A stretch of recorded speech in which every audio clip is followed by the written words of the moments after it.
Is there a more confusing team in the NFL than the Buffalo Bills? 8 Pro Bowlers last year and a 4th consecutive playoff appearance tells you all you need to know about the talent on their roster. But for a team that wins so many games, it is surprising that losing is such a prominent component of their DNA. The Bills have a huge problem, a problem that is getting so much worse if they don't address it soon. Josh Allen is one of the most exciting quarterbacks in the NFL, leading the team to double-digit wins in all but one season with him under center. When Josh Allen took the field as a rookie in 2018, Buffalo had enjoyed only 2 winning seasons since 2004. Across their last 4 seasons with Allen, the Bills boast an impressive regular season record of 47 wins to just 18 losses. You would have thought that the surging Bills would have earned a reputation for being one of the most lethal teams in the NFL, dismantling opponents in one of the most dominant stretches of the team's history. Well, to a certain extent, you would be right. The team has won a lot of games and played some impressive football, but not when it matters most. Simply winning regular season games is not how dynasties are made. Registering winning seasons is fun, but coming up clutch in the biggest moments provides the foundations of a truly dominant dynasty. This particular characteristic has evaded the team for years. The 4 consecutive playoff appearances have produced more lows than highs for Buffalo. It is not wins that define this Buffalo team, it's the heartbreaking losses. Perhaps the 1990s are happening all over again for Bills Mafia.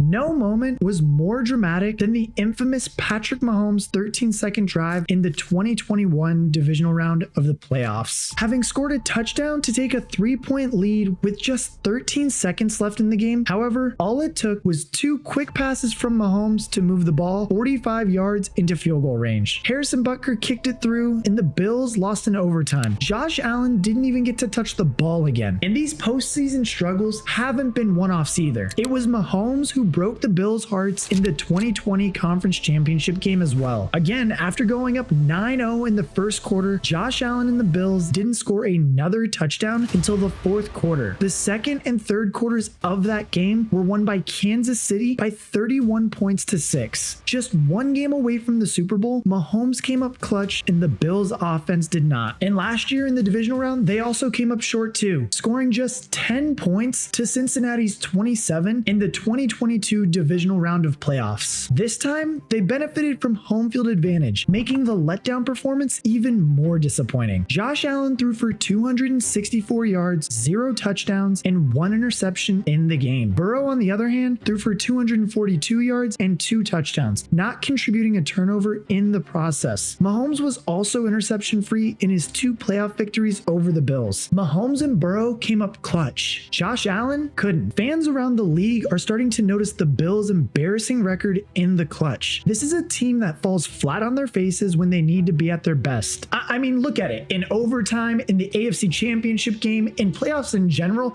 the Bills do not perform. Buffalo's 4 straight losses in the Super Bowl might not have been a fluke. Now, I know that's in the past, and as we turn our heads and look at the 2023 season of the Buffalo Bills led by Josh Allen, you can't blame people for wondering, does Josh Allen really have what it takes to lift a Lombardi?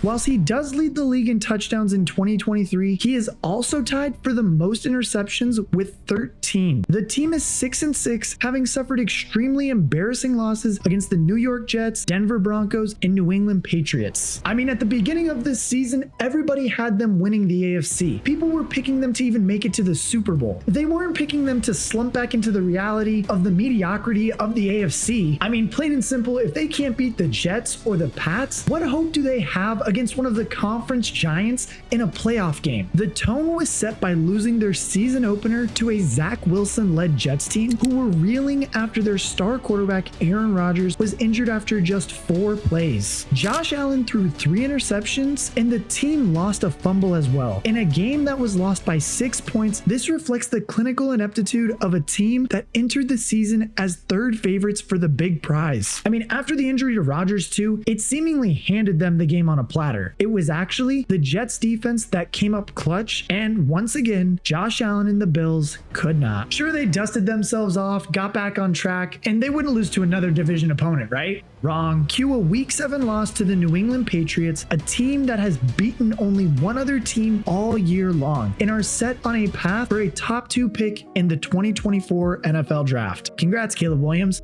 You're a Patriot. They also then lost to the Bengals in Week 9 before suffering another painful overtime loss to the Eagles in Week 12, a game that perfectly encapsulates the huge problem that faces the Buffalo Bills.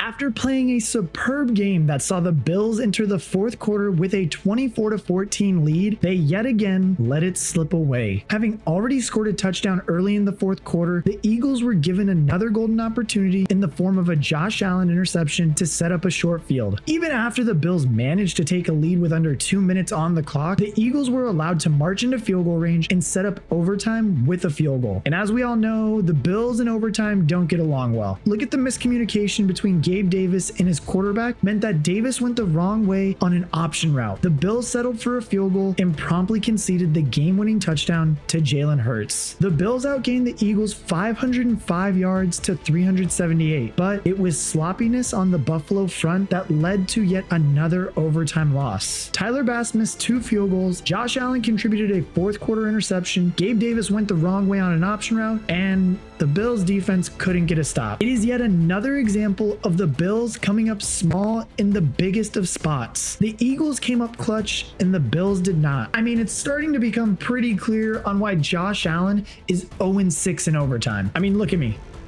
Plain and simple, your star quarterback can't keep throwing crucial interceptions in big games if you want to win. I mean, when do we actually start talking about an interception issue with Josh Allen? An issue that has been consistent since his arrival in the league. Why are they not able to win in these big moments? Injuries have undoubtedly made life harder this year, with Matt Milano and Tre'Davious White being the standout losses. But look, there's still enough talent to win games here. Every team is dealing with injuries. That's no excuse to be struggling and staying under 500. The Bills are 29th in the league at stopping the run, giving up a very generous 4.7 yards per carry. This inability to stop the run means that they lose control of the game and allow their opposition to run a balanced offense. It opens up the opponent's playbooks to so many more play actions and deep shots. The Bills defense is really being put into a tough position here. I mean, to make matters worse, they're also giving up a 67% completion rate, which is 23rd in the league. When the opponent can move the ball freely, it puts that much more pressure on the offense to be perfect. And by no means has the Buffalo Bills offense been anywhere close to perfect. In addition to Josh Allen's league-leading 13 interceptions, he has also contributed 4 fumbles. The team is 23rd in giveaways on the year, reflecting the undisciplined nature of a team that has fallen short in the big moments time and time again. I mean, in comparison, the San Francisco 49ers and Dallas Cowboys are inside the top 4, averaging under 1 giveaway per game. It is a recipe for failure, combining a porous defense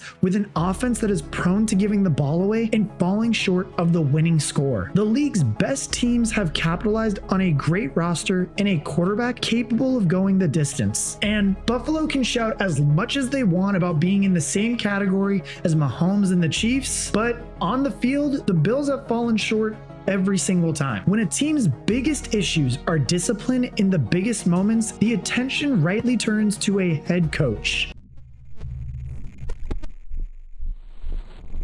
Sean Mcdermott has overseen the transition to winning football in Buffalo, but many will argue that it is his fault the team can't get over the finish line, particularly when he is a defensive-minded coach and it is his defense that can't get stops time and time again. In 2023 alone, the Bills defense has surrendered 4 leads in the fourth quarter or overtime. I mean, the trends of these losses can also be seen in the playoffs alone. It tells the story of a team whose DNA is to fail on the biggest of stages. Albert Einstein famously said, "Insanity is doing the same thing over and over and expecting different results." Sean McDermott has had a good run, but Is it time for Buffalo to employ someone who can fine-tune this talented team and turn them into a group of clinical winners? I mean, perhaps maybe if McDermott wasn't ignoring the run game and trying to establish more of that, then maybe that wouldn't put as much pressure on them passing the ball in Josh Allen's hands as much too. We know that everything they need is there. Josh Allen is expected to be one of the top 3 quarterbacks in the league, supported by a talented offensive group of weapons. The Bills entered the 2023 season tied for 3rd in the betting odds to win the Super Bowl. The later of the two are now tied favorites, and the Bills and Bengals are on the outside looking in. The Bengals' excuse though is that they lost their quarterback, effectively ending their season in week 11. The Bills still have their quarterback, yet a mediocre record leaves them with a giant mountain to climb. They have simply not been good enough. They have a talent to warrant them being one of the most feared teams entering the season, but poor execution and coming up short in the biggest moments has resigned them to fraud status. I mean, there is all the evidence there to suggest that they are those frauds. They couldn't defend a 3-point lead with 13 seconds left. They couldn't score more than 10 points in their own building in the divisional round last year. They couldn't beat Zach Wilson in the season opener this year. They couldn't beat a 1-win Patriots team, and they couldn't get the job done against Philly. Josh Allen has played in 6 overtime games with not a single win to show for them. At some point, you have to ask yourself, does he really have what it takes to get to the Super Bowl? Time is running out for this Buffalo team, and their window to win a Super Bowl seemingly closing in a hurry. Some of their best talents are nearing their 30s or are already well into their 30s. Perhaps the Bills are simply